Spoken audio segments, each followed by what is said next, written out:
warahmatullahi wabarakatuh. Salam Pramuka.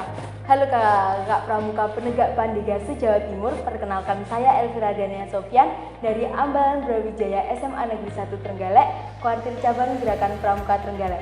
Di sini saya akan mempresentasikan bagaimana proposal saya yang telah saya rancang di tahap sebelumnya. Produk yang saya angkat di sini adalah teh daun cengkeh Brawijaya. Latar belakang saya mengangkat bisnis ini ada yang pertama, terobosan baru untuk pemanfaatan daun cengkeh. Yang diketahui bahwasannya daun cengkeh hanya digunakan untuk minyak astiri saja. Selanjutnya, ikon khas Kabupaten Trenggalek, komoditas perkebunan dengan peluang yang tinggi, lalu peluang usaha bagi masyarakat Trenggalek. Selanjutnya adalah maksud dan tujuan. Yang pertama, memajukan sektor bidang pangan dan perkebunan. Yang kedua adalah membuka lapangan kerja baru untuk masyarakat Trenggalek.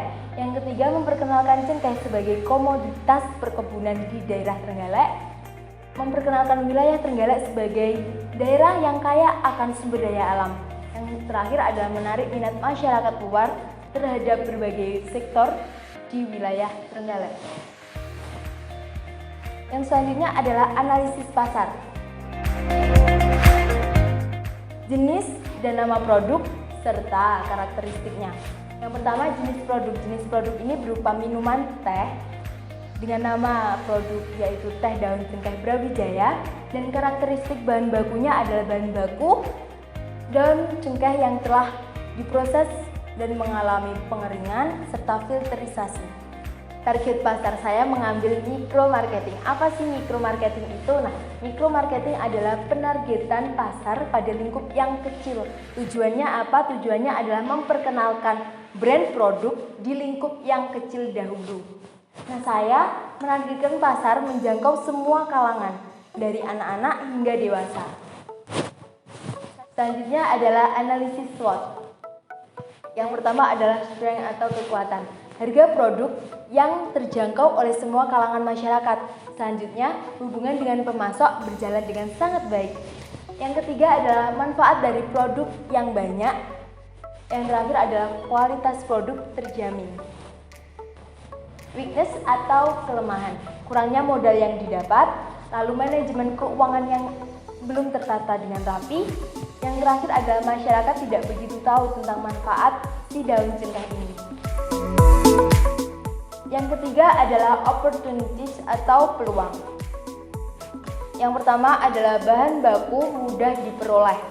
Yang selanjutnya, belum ada pesaing pemasaran karena produk ini tergolong dengan produk baru. Selanjutnya, iklim Indonesia yang tropis cocok untuk perkebunan cengkeh. Yang terakhir adalah threats atau ancaman. Banyak variasi minuman herbal saat ini yang menarik minat masyarakat. Lalu selera konsumen yang selalu berubah-ubah. Yang ketiga adalah harga bahan pokok yang berubah-ubah. Rencana sumber daya manusia di sini menggunakan 3 rencana SDM. Yang pertama adalah manajer, yang kedua adalah admin, yang ketiga adalah kitchen helper. Yang pertama adalah manajer. Manajer tugasnya mengatur dan mengendalikan perusahaan, mengawasi berjalannya usaha serta mengevaluasi aktivitas perusahaan. Lalu admin tugasnya mengatur jalannya pemasaran produk melalui online dan menanggapi transaksi ketika transaksi itu berjalan dengan media sosial atau online. Selanjutnya adalah kitchen helper. Kitchen helper tugasnya melaksanakan kegiatan produksi seperti produksi ketika penjemuran, filterisasi hingga pengemasan. Rencana sumber daya alam. Nah, dengan memanfaatkan kearifan lokal masyarakat daerah Trenggalek, saya bisa lebih mengoptimalkan perkebunan tanaman cengkeh yang luas di daerah Trenggalek. Lalu selanjutnya adalah analisis dampak terhadap lingkungan. Yang pertama adalah terhadap masyarakat sekitar. Masyarakat akan lebih mengenal produk ini karena apa? Karena produksi dari si teh daun cengkeh Brawijaya ini berada di lingkungan masyarakat. Yang kedua adalah lebih bisa menyerap tenaga kerja dari masyarakat Trenggalek sendiri. Selanjutnya adalah masyarakat lebih mengenal komoditas perkebunan di wilayah Trenggalek. Yang kedua adalah dampak terhadap lingkungan. Karena pengemasan produk ini menggunakan standing pouch plastik, maka dari itu nantinya akan menambah limbah rumah tangga berupa limbah plastik. yang ketiga, analisis resiko usaha. Minuman herbal saat ini kurang diminati di lingkungan masyarakat. Karena apa? Karena masyarakat lebih suka terhadap minuman-minuman yang saat ini sudah instan dan mudah untuk dibawa kemana-mana. Selanjutnya adalah bahan baku yang harganya naik turun dikarenakan perekonomian Indonesia yang tidak stabil. Yang keempat adalah antisipasi resiko usaha. Nah, untuk antisipasi resiko usaha yang pertama adalah pengiklanan yang menarik akan menarik minat masyarakat lebih dalam.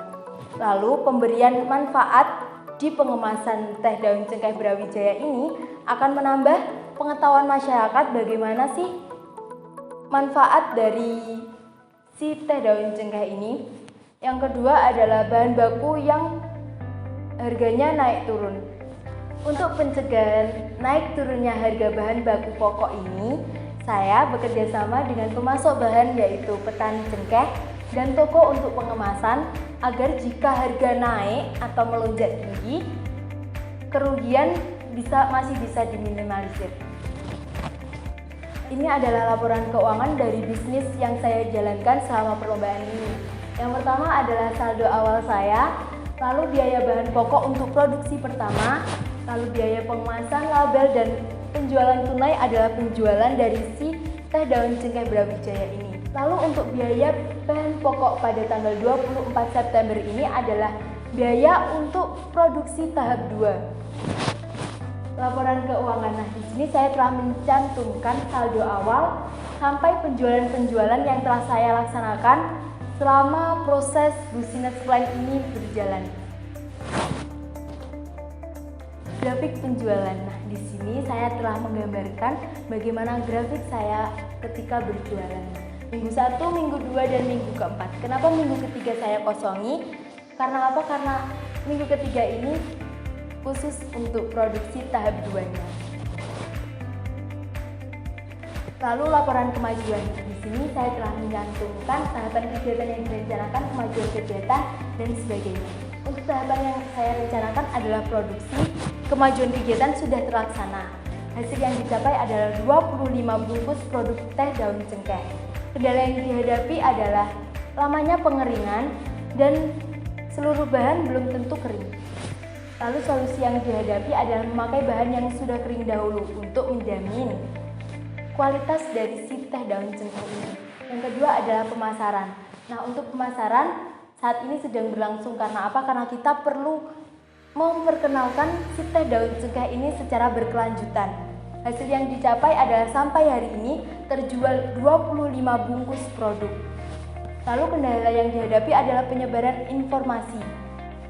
Solusi yang dilakukan adalah melakukan iklan di berbagai media sosial serta melakukan pengiklanan dari mulut ke mulut.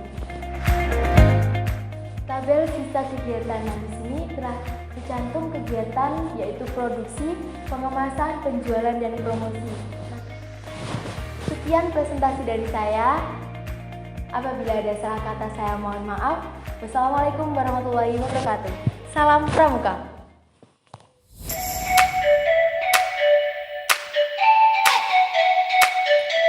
Hai kakak-kakak, ini nih produk teh daun cengkeh Brawijaya. Yuk kita lihat proses produksinya. Yang pertama, jangan lupa pakai masker ya. Yang kedua, lindungi tangan dengan sarung tangan agar daun juga tetap terjaga. Lanjut cuci daun cengkeh dengan air bersih. Ingat, pilih daun yang masih bagus ya. Jika sudah bersih, tata daun di wadah pengeringan. Ini dia daun cengkeh yang sudah kering. Ambil, lalu lanjut ke cuci daunnya. Tata dan keringkan lagi. Nah, ini daun cengkeh yang sudah mengalami proses tadi.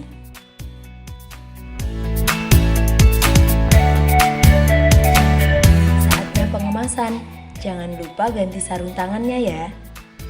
Tetap jaga kebersihan. Ambil daun cengkeh, potong, lalu kemas. Ini dia produk teh daun cengkeh Brawijaya. Terima kasih telah mengikuti serangkaian produk teh daun cengkeh Brawijaya.